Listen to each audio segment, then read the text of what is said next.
हम लोग भक्ति रसामृत सिंधु ग्रंथ से पढ़ रहे हैं। दक्षिण विभाग द्वितीय विभाग प्रथम लहरी विभाव नामक और श्लोक क्रमांक 198। आदि शब्दे न दुर्घट घटनापि। अब ये समझ में नहीं आएगा ये कहाँ से आया। देखिए, भगवान की अविचिंत महाशक्ति के बारे में बात हो रही है और बात शुरू हुई है श्लोक क्रमांक 195 से, if I'm not wrong। रुक जाइए, हाँ शायद इसी से हुई थी, नहीं 194 से हुई थी। देखिए, दिव्य स्वर्गादि कर्तृत्वम ब्रह्म रुद्रादि मोहनम भक्त प्रारब्ध विध्वंसा इत्यादि अचिंत्य शक्तितः। तो तीन तो आपने देख लिए अब तक।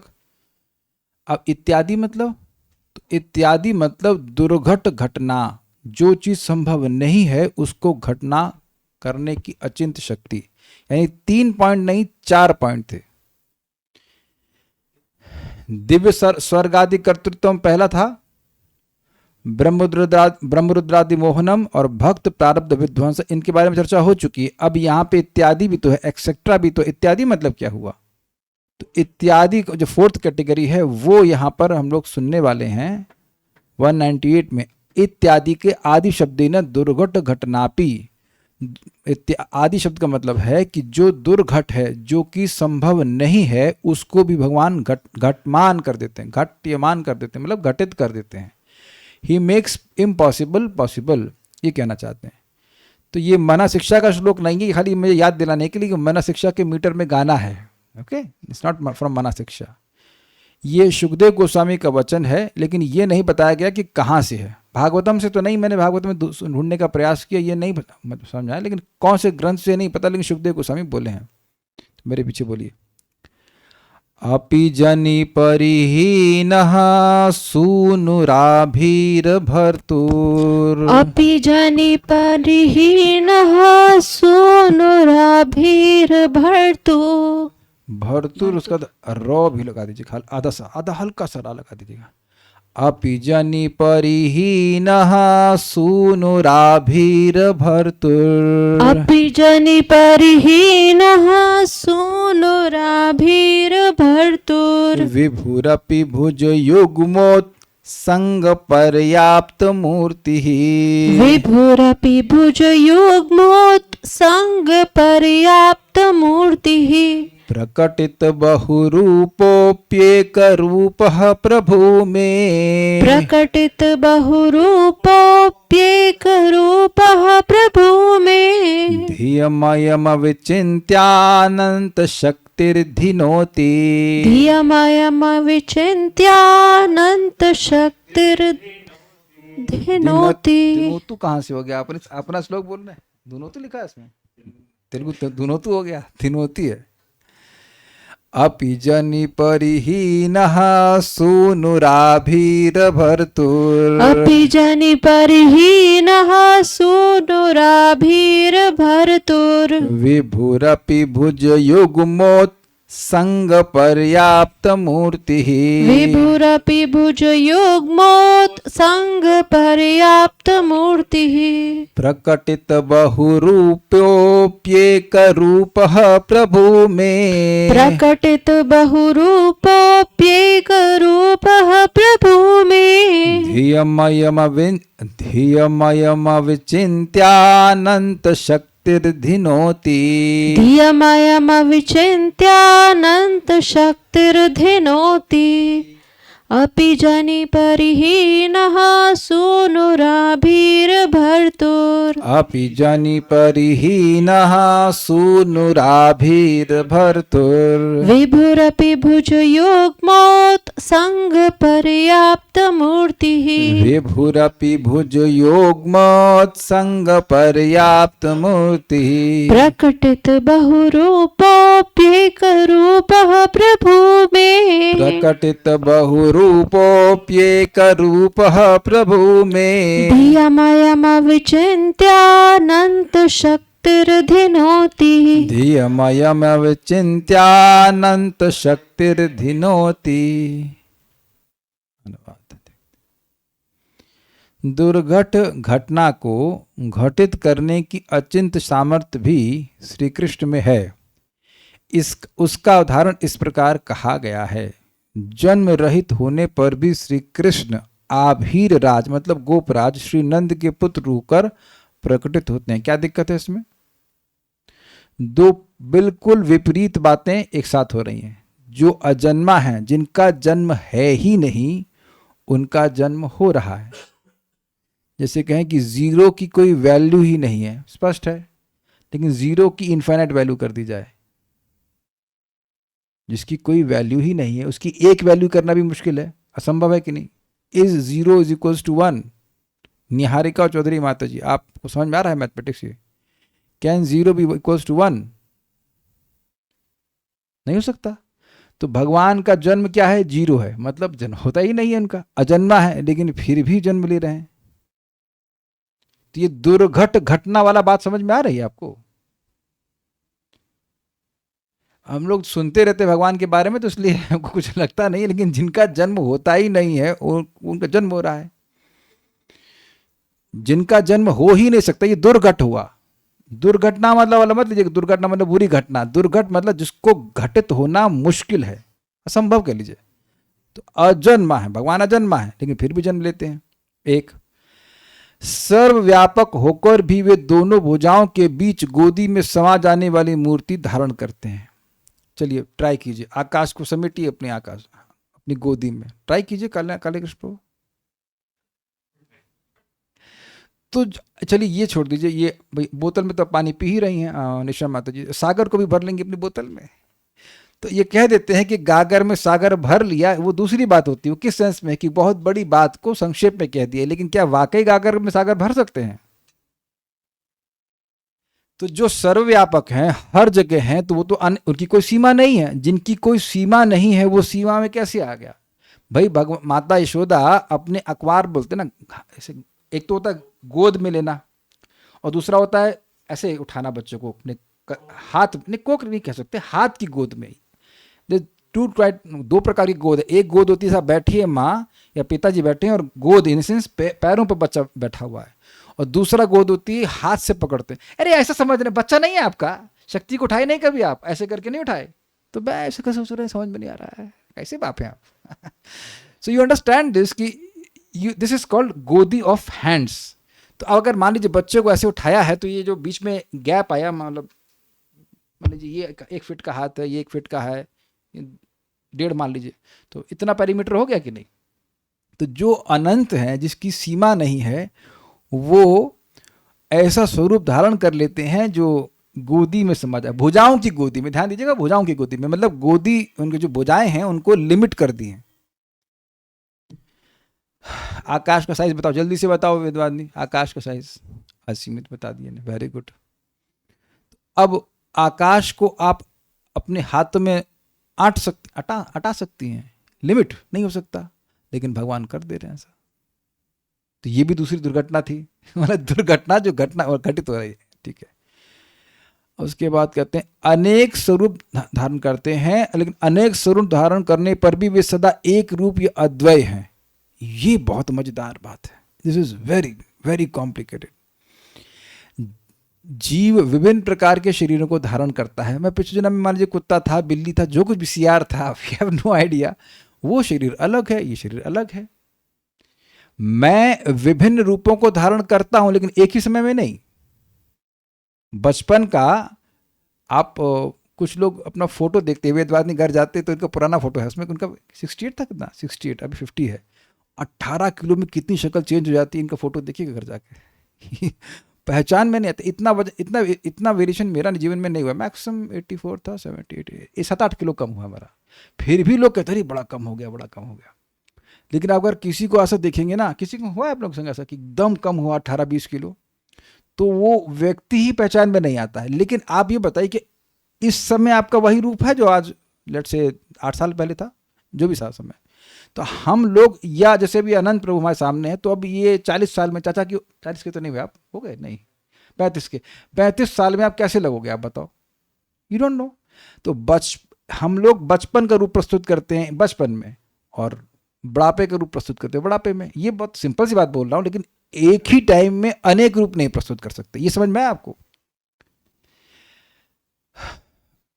बचपन में जब मैं 12-13 साल का था तो हमने चाचा जी को देखता, थोड़े मोटे मोटे थे, तो मैं सोचता था मैं मोटा कब होऊंगा। अब मैं सोच रहा हूँ पतला कब होऊंगा। वजन ही कम नहीं होता। सो अगर आप भी शक्ल आप मैच कराएंगे, यू कैन नॉट मैच कि यही व्यक्ति है वो। आप समझ रहे हैं मेरी बात? हर व्यक्ति को बचपन में ग्रोथ बड़ी होती है तो पतले पतले होते हैं सब, लेकिन भगवान के संग एक अद्भुत बात है कि वो एक ही समय में अनंत रूप प्रकाशित करते हैं और फिर भी वो एक रत्न। दिस इज, आप लोग समझ गए ना? तो अब आप लोगों से मैं चाहता हूं कि उत्तर दें कि हमको नहीं समझ में आया, देन आपको समझ में आए बात। इट इज इनकंसीवेबल, ये अचिंत है। थ्योरी तो समझ में आ रही है, लेकिन ये समझना बहुत मुश्किल है कि एक ही समय में, और कुछ योगी भी अपने आप को विस्तारित करते हैं 8 रूप में, 50 रूप में भी कर चुके हैं। शौबरी ऋषि थे ना, शौबरी ऋषि कर चुके हैं, लेकिन वो एक ही टाइम पे अलग अलग कार्य नहीं कर सकते। जैसे आप लोगों ने कदाचित कभी किसी दुकान में गए होंगे इलेक्ट्रॉनिक्स की, तो वो लोग बहुत सारे टीवी रखते हैं और उस टीवी में एक ही प्रसारण चलता है, एक ही फीड जाता है। तो मान लो प्रधानमंत्री का लाइव आ रहा है तो हर स्क्रीन पर प्रधानमंत्री प्रधानमंत्री प्रधानमंत्री दिख रहा ही रहे। एक ही समय में बहुत जगह अपने को विस्तारित कर लिए हैं, लेकिन वो अलग अलग कार्य नहीं कर रहे, और वह एक विस्तार ही है, वह एक व्यक्ति नहीं है। This is very inconceivable. तो भगवान श्री कृष्ण हैं और द्वारका में हैं और वो वैकुंठ में भी हैं, और वो सब वही व्यक्ति हैं। ये बहुत अमेजिंग है। और अमेजिंग बात ये भी है कि भगवान विष्णु वही श्री कृष्ण है, लेकिन कृष्ण को देखना चाहते हैं, अपने को ही देखना चाहते हैं। वही चैतन्य महाप्रभु हैं, लेकिन और जगन्नाथ जी भी वही हैं। से कृष्ण से गौर, जय कृष्ण से गौर से जगन्नाथ। जो कृष्ण है वही गौरांग महाप्रभु है, वो जगन्नाथ जी, लेकिन जगन्नाथ जी को देखकर विरह का अनुभव कर रहे हैं। Can you understand this? वेदवादी समझ में आ गया आपको? ये आपको आ गया, हमको तो नहीं आया। समझ नहीं, अपने से आदमी कैसे विरह अनुभव करेगा बताइए? ऐसा बर्ताव कर रहे हैं कि जगन्नाथ जी अलग हैं और वो अलग हैं। Inconceivable, inconceivable. आत्मा को तो नहीं काटा जा सकता है। अच्छा, ये समझ में आ रहा है कि विस्तार कैसे कर रहे हैं? तो ये सब बड़ा अजीब सा है ना भाई। इस जगत में शरीर का विस्तार पुत्र आदि के रूप में होता है, वो अलग जीवात्मा है, लेकिन भगवान का स्वरूप एक है। लेकिन वो भगवान श्री राम के रूप में विस्तारित कर रहे हैं, जगन्नाथ जी के रूप में विस्तारित कर रहे हैं। आपको पता होना चाहिए कि जगन्नाथ लोक भी है, जगन्नाथ जी का जगन्नाथपुरी, नित्य जगन्नाथपुरी भी है, वहाँ पे भी हैं, और बलराम जी के रूप में विस्तारित कर रहे हैं। अमेजिंग, अनंत विष्णु स्वरूप में अपने आप को विस्तारित कर रहे हैं, फिर भी वो एक व्यक्ति है। श्रीमान मुकुंद दत्त प्रभु, श्रीला प्रभुपाद जी के डिसाइपल, वो बड़ी सुंदर बात कह रहे थे कि देखिए, भक्तों के लिए ये समझना कि भगवान राम अलग हैं, श्री कृष्ण अलग हैं, ये मुश्किल नहीं है, लेकिन ये समझना मुश्किल है कि वो एक ही व्यक्ति हैं।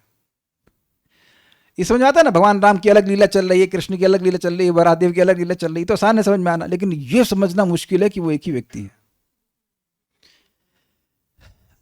अरे वो ठीक है, एक मर्यादा पुरुषोत्तम, एक लीला पुरुषोत्तम, वो सब बात सही है, लेकिन एक एक कर रही है ना आप। एक एक करके अलग कर रही हैं, लेकिन वो फिर भी एक ही व्यक्ति है।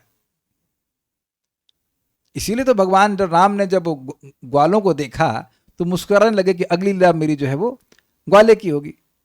This how it is there, very interesting. तो यह भी दुर्घट घटना है कि जो बहु रूप में होते हुए भी वो एक ही है। और वो भी आप जानते हैं कि 16,108 रानियों के साथ हैं और सबके साथ हैं। ऐसा नहीं कि एक के पास ओरिजिनल और बाकी डुप्लीकेट कृष्ण है, नहीं, सब विस्तारित कर ले सबके साथ और सबके साथ है, लेकिन फिर भी वो एक है। मजा आएगा जब भगवान से मिलेंगे तो। whenever, but it's very interesting person, very interesting person। ठीक है, ऐसे अविचिंत शक्ति वाले भगवान श्री कृष्ण मेरी बुद्धि को आह्लादित करें। भाई देखिएगा, जनी मतलब जन्म लेना, तो जन्म से परितः हीन, परितः का मतलब होता है अच्छे से, और हीन मतलब नहीं होना, नहीं, बुद्धिहीन मतलब बुद्धि नहीं होना। तो उसी तरह से कहना है कि जनी परिहीन मतलब जन्म से रहित, अपि होते हुए भी। श्री कृष्ण आभीर भर्तु, आभीर का मतलब होता है गोप, और भर्तु मतलब पालन करने वाले यानी राजा, यानी कि गोप राजा नंद बाबा के सूनु अर्थात पुत्र बने। तो ये समझ में आ गया, जन्म नहीं है फिर भी जन्म लिए एक। फिर कह रहे हैं विभु अपि, सर्वव्यापी होते हुए, हर जगह होते हुए, अर्थात असीम होते हुए, कोई सीमा जिसकी ना हो उसे कहेंगे विभु। भुज युग्म उत्संग पर्याप्त मूर्ति, भुज मतलब स्पष्ट है भुजाओं के, युग मतलब जोड़ा, तो दोनों हाथों का जो जोड़ा है उसकी गोद में, उत्संग मतलब गोद, उत्संग नॉर्मल गोद भी होती है, लेकिन यहां भुजाओं की गोद को गोद कहा जा रहा है। तो उसमें पर्याप्त मूर्ति मतलब, पर्याप्त मतलब होता है सफिशिएंट, ये लिमिटेड। इसको आपने सफिशिएंट नहीं, यहां पर पर्याप्त है लिमिटेड के अर्थ में। पर्याप्तम तदमेते शाम बलम भीमाभिरक्षितम, अपर्याप्तम तदस्माकम बलम भीष्माभिरक्षितम। तो वहां पर पर्याप्त अर्थ जो है लिमिटेड, और अपर्याप्त मतलब अनलिमिटेड के अर्थ में है, नॉट सफिशिएंट एंड अनसफिशिएंट। पर्याप्त होता है ना, पर्याप्त भोजन मिल गया, तो वहां पर्याप्त का मतलब है सफिशिएंट, लेकिन यहां पे पर्याप्त का अर्थ है लिमिटेड। मतलब यहां पे समाहित अर्थ लिखा, समाहित मतलब आपने इसको अंदर रख लिया, ऐसे कहना चाहिए, अंदर रख लिया। तो ऐसे स्वरूप भगवान ने प्रकट किया कि वह भुजाओं की गोद में समाहित हो गए या उसके अंदर आ गए, ये कहने का अर्थ है। उसमें लिमिटेड हो गए, लेकिन एक अद्भुत बात क्या है कि लिमिटेड होते हुए भी वह विभु हैं। ये एक अमेजिंग बात है। लिमिटेड होते हुए अनलिमिटेड कुछ हो सकता है? कोई नंबर बताइए जो अनलिमिटेड है। काले कृष्ण, आप तो मैथ्स में तेज हैं, कितने नंबर आए थे 10th में मैथ्स में? 94, बहुत तेज आए हैं। तो फिर बताइए कि कोई नंबर बताइए, कोई अनलिमिटेड नंबर बताइए। नहीं है, क्यों? Infinity is not a number. तो यानी कि इन्फिनिटी को आप कोई नंबर एस्क्राइब नहीं कर सकते, असंभव है ये बात। सबको मैथ समझ में आ रही है? लेकिन भगवान भी असीमित हैं, फिर भी सीमित हो गए। तो अब आप समझ गए ना मैथ से, इन्फिनिटी को आप कोई नंबर नहीं दे सकते, जैसे नंबर लिखा वो लिमिट हो गया। तो जो चीज लिमिट हो गई वो अनलिमिटेड कैसे होगी? तो कह रहे हैं इसको ऐसे समझिए कि लिमिटेड होते हुए भी वह विभु हैं। उधर से आपको शायद आसानी नहीं हो रही होगी कि हाँ सीमित होते हुए सीमित हो गए, नहीं, सीमित होते हुए भी असीमित है। ये भगवान ने दिखाया था ना अर्जुन को। ऐसे तो भगवान के साइज के ही थे वो, लेकिन जब भगवान ने अपना विश्व रूप दिखाया तो देखो, अरे बाप रे, पूरा ब्रह्मांड और अनेक ब्रह्मांड सारे कुछ उनके मुख के अंदर प्रवेश कर रहे हैं, जा रहे हैं, इधर से जा रहे हैं। बहुत सारी चीज दिखाई थी। माता यशोदा को भी दिखाया उन्होंने। ये भगवान की अविचिंत शक्ति है। इसीलिए इस बात को हमें प्रैक्टिकली एवरीडे, हर दिन याद रखना है कि भगवान सब कुछ कर सकते हैं, सब कुछ, एनीथिंग। हमारे भोजन को कैसे स्वीकार करते हैं हमें क्या पता, स्वीकार उनका काम है। स्वीकार करना हमारा काम तो है, हमारा काम बनाकर भगवान के सामने रखो, तुलसी पत्ता रखो, मंत्र बोलो, ताली बजाओ, जो हमारा काम ये है। जो हमारा काम समझ में आ रहा है वो करिए। अब भगवान कैसे खाते हैं देख करके क्या समझ सकते हैं आप? वो अब तब समझ पाएंगे जब खुद आप आंख खोल करके, आंख से देख करके खा सके। जैसे एग्जाम्पल देता हूँ, वेदवादिनी का माइक था, 4 दिन पहले उसके दूसरा तार लगा हुआ था, तो हमने तार चेंज कर दिया, उससे अच्छा सिग्नल आता तो आवाज़ बढ़ गई। तो पहला रिएक्शन क्या इनका था, अरे आवाज़ कैसे बढ़ गई? आपको एक चमत्कार जैसा लगा कि नहीं उस समय? लेकिन मेरे लिए कोई चमत्कार नहीं, मुझे पता है कि कौन सा केबल कितना अधिक फीड देता है उसमें। आप समझे मेरी बात? मुझे भी जब मैं, अगर साउंड का ज्ञान नहीं होता, अरे आवाज़ बढ़ गई एकदम से, ऐसे करके जादू जैसा लगता है। लेकिन जब व्यक्ति को ज्ञान होता है उस चीज़ का तो जादू नहीं लगता है। तो भगवान के लिए जादू नहीं है, नेचुरल, स्वाभाविक ही ज्ञान बलक, अच्छा उनके लिए स्वाभाविक है। तो जब हम दिव्य अवस्था में होंगे तब हमको समझ में आएगा, ओहो भगवान ऐसे खा रहे हैं, ऐसे कर रहे हैं, like this. But it's amazing कि भगवान असीमित होते हुए भी सीमित हो गए, या उल्टा घुमा लीजिए, सीमित होते हुए भी असीमित है। नेक्स्ट,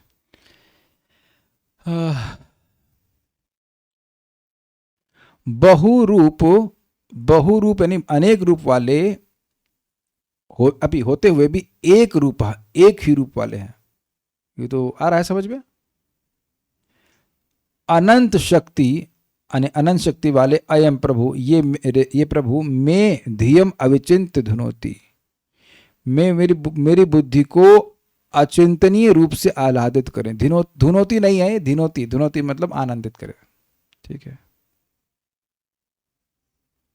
कुछ अन्वय में गड़बड़ हुआ। अविचिंत शब्द जो है इसने, ये जो है ना, ये यहां आना चाहिए था, ये गड़बड़ हुआ।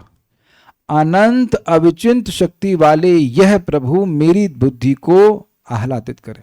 ठीक है, अविचिंत नहीं है, यहाँ पे नहीं, ये गलत आ गया, ये उठा करके यहाँ लगा दीजिएगा। कर पा रहे हैं आप लोग? मुझे एडिट करना पड़ेगा, मुश्किल हो रहा है समझने में। अविचिंत जो विशेषण है ये भगवान की शक्ति का है। तो अनंत फिर अविचिंत शक्ति, ठीक है, अनंत अविचिंत शक्ति वाले अयम प्रभु, ये प्रभु यानी भगवान श्री कृष्ण, में धियम धिनोति, मेरी बुद्धि को आह्लादित करें। दुर्गम संगम टीका। दुर्घट घटना का अर्थ है कि भगवान अभूतपूर्व परिस्थितियों में स्वयं को प्रकट करते हैं, मतलब ऐसी परिस्थिति जो पहले कभी नहीं हुई हो। फॉर एग्जाम्पल, अब नाक से कौन प्रकट होता है? लेकिन भगवान नाक से प्रकट हो जाते हैं। कौन से भगवान प्रकट हुए? वराहदेव। किसकी नाक से? ब्रह्मा जी की।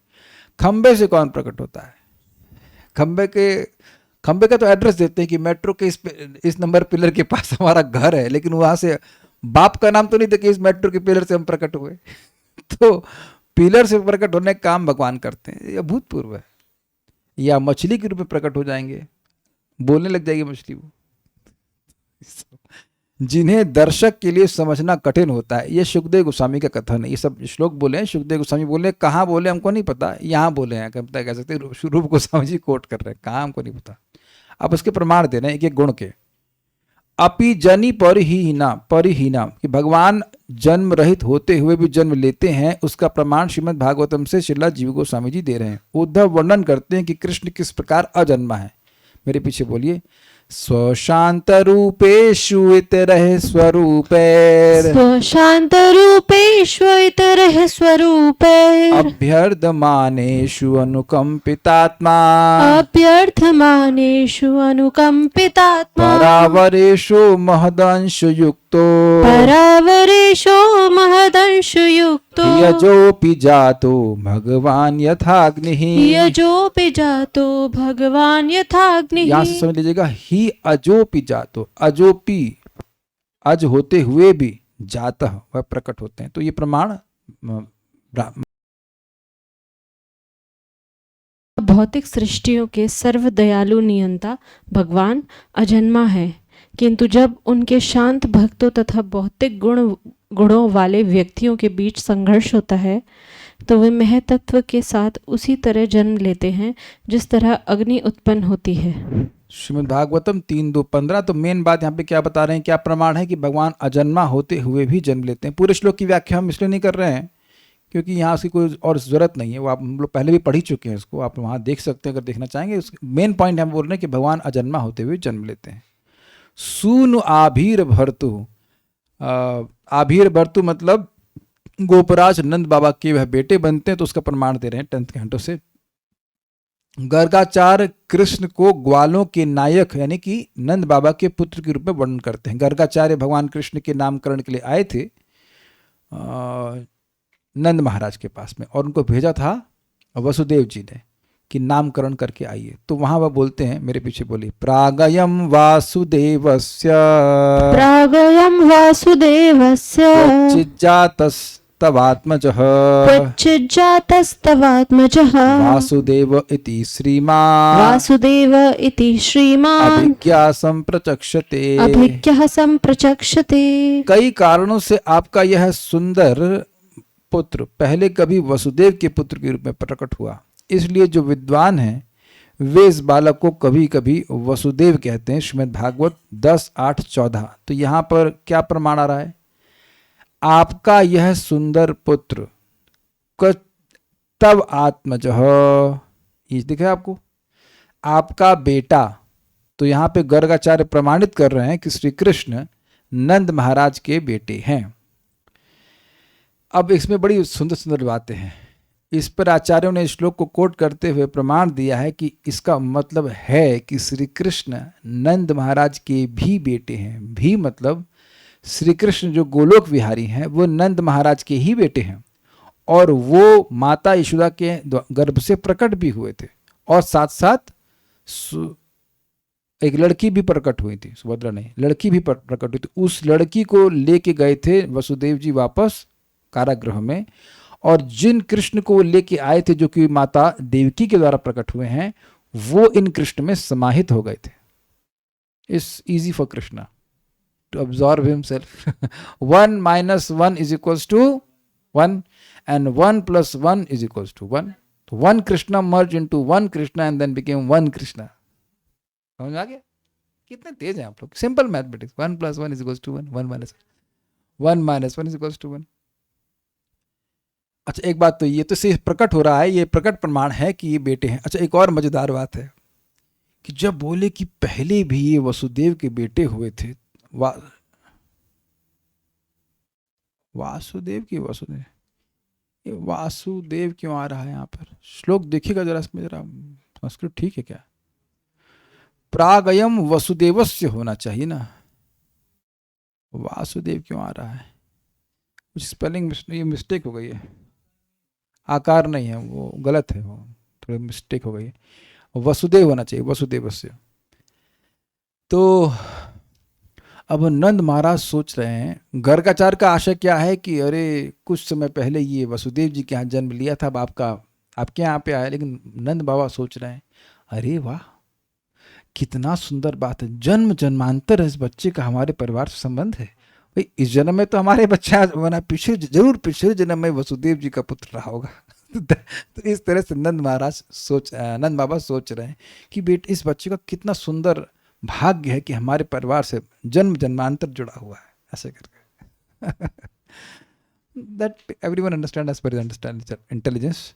फिर कह रहे हैं कभी कभी सूनूर आभीर भर्तु यानी ग्वालों के नायक का पुत्र के स्थान पर स्वप्रसूर गर्भ जन्म, वह जो स्वयंभू होते हुए भी जन्म लेता है, पाया जाता है। मतलब इसमें क्या दिक्कत हुई? दिक्कत मतलब ये पाठ भेद है, उसका अर्थ कैसे आ रहा है? अर्थ ये आएगा कि जो स्वयंभू हैं अर्थात जन्म नहीं लेते हैं, वह भी जन्म लेते हैं। स्वयंभू मतलब जिसका कोई और पिता नहीं है, तो पिता नहीं मतलब जन्म नहीं लेता है, फिर भी वह जन्म लेते हैं। तो वही बात वही बोली जा रही, बस खाली पाठ भेद है। जैसे भगवान विभु का मतलब है, जैसे भगवान अपने रूप से सर्वत्र व्याप्त हैं, ये विभु का अर्थ है सर्वव्यापी। कृष्ण अपनी माता यशोदा और अन्यों की बाहों में पूर्णतः प्रकट होते हैं। जैसे का मतलब क्या हो गया? जैसे कहां से आ गया? जैसे छोड़ दीजिए। भगवान विभु मतलब भगवान अपने रूप में सर्वत्र व्याप्त हैं, फिर भी कृष्ण अपने माता यशोदा और अन्यों की बाहों में पूर्णतः प्रकट होते हैं अर्थात पर्याप्त। मतलब ऐसा नहीं है कि माता यशोदा की ही गोदी में आते हैं, वो अन्य गोपियों की गोदी में भी आ जाते हैं। तो ये उनकी अगेन ऐसा नहीं केवल माता यशोदा के संग हो रहा है और बाकी लोग कह रही तो इतना बड़ा है कि हाथ में ही नहीं आ रहा है। तो नहीं। और ये करना क्यों जरूरी है? वेदवाद ने क्यों जरूर है माता यशोदा की गोद में आना की क्या जरूरत है? नहीं आते, रहते सर्वव्यापी, क्या बात है? वो शांत रस, दास्य रस, वात्सल्य रस, ये सब रसों का आदान प्रदान कैसे कर पाएंगे भक्तों से? वात्सल्य रस के लिए आवश्यक है कि माँ अपने बच्चे को उठा सके। उसका बच्चा सर्वव्यापी हो जाएगा तो खिलाएगी कैसे? कैसे खिलाएगी, कैसे डांट लगाएगी? तो इसलिए जरूरी है उस गुण को भी प्रकाशित करना।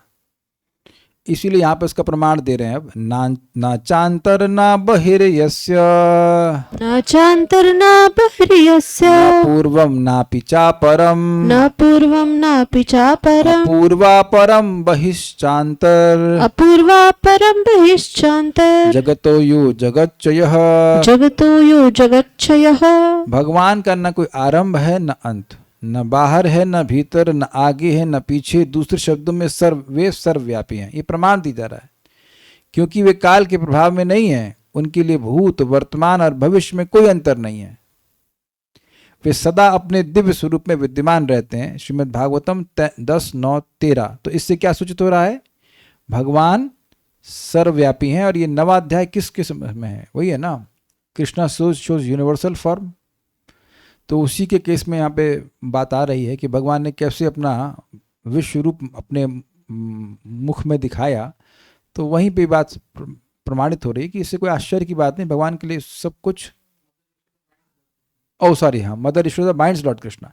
तो भगवान माता यशोदा ने कृष्ण को बांधा, तो उसमें भी बात बोल रहे हैं कि भगवान के लिए आश्चर्यजनक नहीं कि उनकी वो रस्सियाँ छोटी पड़ रही थी, जो कुछ भी हो रहा था, क्योंकि भगवान का कोई लिमिट ही नहीं है। तो इस श्लोक से प्रमाणित हुआ कि भगवान सर्वव्यापी हैं, विभु हैं, लेकिन फिर भी माता यशोदा के गोद में आ जाते हैं। अब उसके बाद व्याख्या हो रही है इसकी, बहुरूप होते हुए भी वो एक रूप है। नारद वर्णन करते हैं कि भगवान अनेक रूपों में प्रकट होते हुए भी एक है। चित्रम बतैदद एकेना वपुषा युग पथ पृथक गृहेषु द्वय अष्ट साहस्रम स्त्रिय एक उदावहत। द्व अष्ट सहस्त्रम मतलब 16,000 ना, दुई अष्ट 16 और 1000 16,000। यह अद्भुत है कि भगवान श्री कृष्ण जो अद्वितीय हैं, अपने अपने घरों में 16,000 रानियों से विवाह करने के लिए 16,000 समान रूपों में विस्तारित हुए। श्रीमद् भागवतम 10.69.2। तो ये सूचित कर रहा है कि भगवान किस प्रकार से अनेक रूपों में होते हुए भी वो एक ही रूप हैं। हर लड़की का, अगर रानी कह लीजिए, शादी किससे हुई? कृष्ण से। कृष्ण से मतलब एक व्यक्ति से। Krishna number 1 roll number, Krishna number 1, Krishna number 2, Krishna number 3, Krishna 4, हाँ कृष्ण नंबर 333, कृष्ण नंबर 334, ये तो नहीं। अगर किसी भी रानी से पूछा जाए, और पूछा भी गया है, द्रौपदी ने भी पूछा है कैसे शादी हुई, तो सब लोग यही बोला हमारी शादी कृष्ण से हुई। नहीं, शादी तो हुई, बोले कृष्ण की हम दासी हैं। किसकी दासी हैं? कृष्ण की। कौन से कृष्ण की? कृष्ण की। अब समझ में आ गया आपको? नहीं समझ में आ रहा राधिका प्रभु? द्वारका की रानियों से मिली हैं द्रौपदी से जब वो हस्तिनापुर गई थी या कुरुक्षेत्र गई थी? कुरुक्षेत्र गई थी। तो वहाँ वो बातचीत हो रही है, लेडीज की वार्ता आपस में हो रही है, तो वो पूछ रही थी गॉसिप। कृष्ण कहता there gossip also is Krishna कहता, they don't talk about mundane matters. तो अब चिट चैट कह लीजिए, कृष्ण चैट, कृष्ण चैट। तो वो पूछ रही थी शादी कैसे हुई आपकी? सबकी शादी थोड़ा अलग अलग अलग स्टाइल से हुई थी। तो उस समय सब लोग बोल रहे हैं कि कृष्ण ने मुझे अपनी दासी के रूप में स्वीकार किया। तो सभी तो कृष्ण से शादी करी है ना।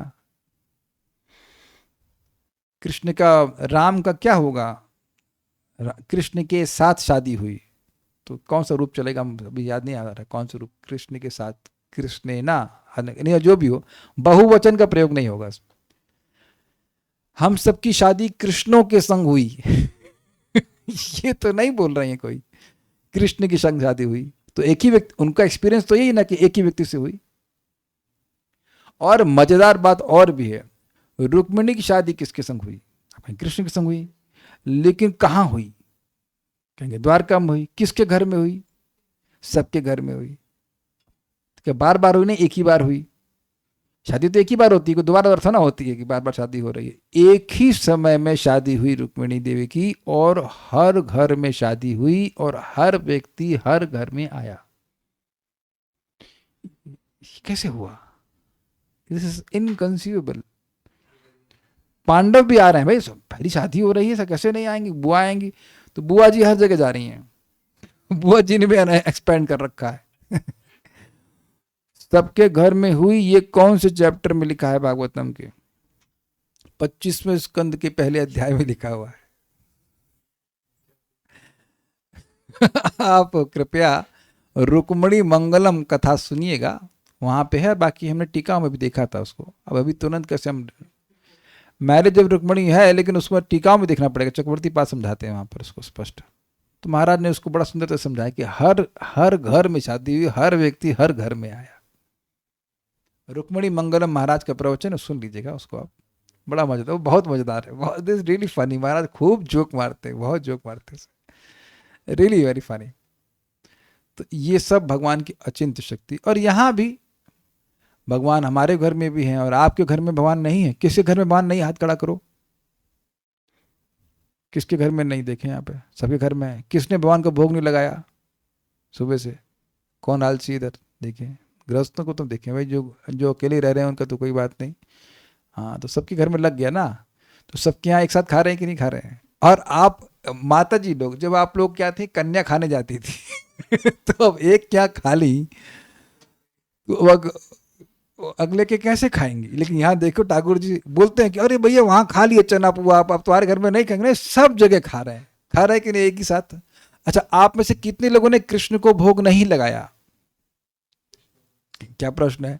सभी लोगों ने कृष्ण को ही भोग लगाया ना। शैली शुक्ला माता जी कृष्ण को भोग लगाई कि किसको लगाई भोग? कृष्ण को लगाई। वेदवाद नहीं, आप किसको भोग लगाई? कृष्ण को लगाई। तो आप समझ रहे ना, बहु रूप होते हुए भी एक रूप।